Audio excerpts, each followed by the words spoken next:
Is there any way of knowing if the gun will fire or not without actually shooting it? Well, that's what we'll talk about here in this video. Folks, this is Fernando doing another video for the Modern Survivalist, and I was watching TV yesterday and this Reacher series. It's pretty good. If you want to watch something, you can do a lot worse than Reacher in Amazon, I think it was. Anyway, Reacher, at a point, he gets handed over a gun, a Desert Eagle, of course, because that's obviously the best choice, and he fires a gun against a stump of a tree stump, and he says, never trust a gun you haven't fired.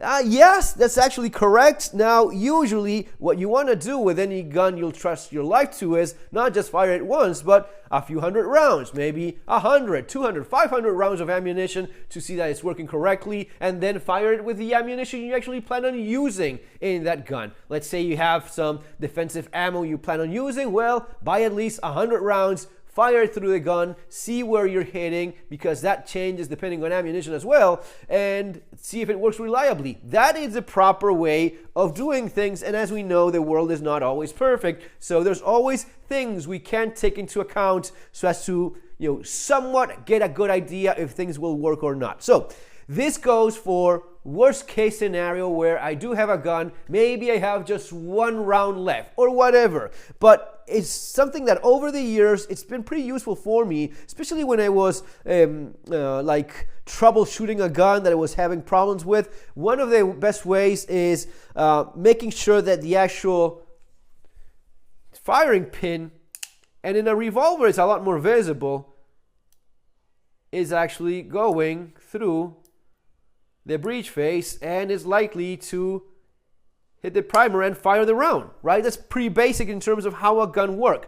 But this is something that we can use so as to know if the gun will fire or not. Again, not ideal, but over the years, this has been quite useful for me. So it applies to basically any gun you have. In the case of handguns, you can do it with a pencil. So in the case of a Glock, let's say you have this Glock. You're checking it. As always, safety in terms of firearms, always consider guns loaded, always keep your finger off the trigger guard, pointed in a safe direction even when manipulating a gun. And since it's always loaded, we are going to be visually verifying and checking that it's indeed empty, and so it is. Great. So now that I pull the slide back, the gun is ready to fire if I had ammunition in the chamber, which of course I don't have. But one of the things I can do is with a little pencil, right?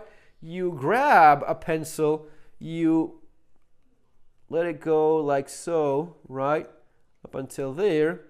So that's making contact with the breech face where the firing pin is going to go through. And yeah, if you fire it, it's likely to push it out. And the more force it has, the more likely it is that, the gun, at least that part of the mechanism is working correctly, and you will in fact have a gun that fires when it's supposed to. You won't have this thing that in Shooter with Mark Wahlberg, I filed down the firing pin. It was impossible for it. Well, if he had done that on this gun, it wouldn't have pushed that pencil as it did, right?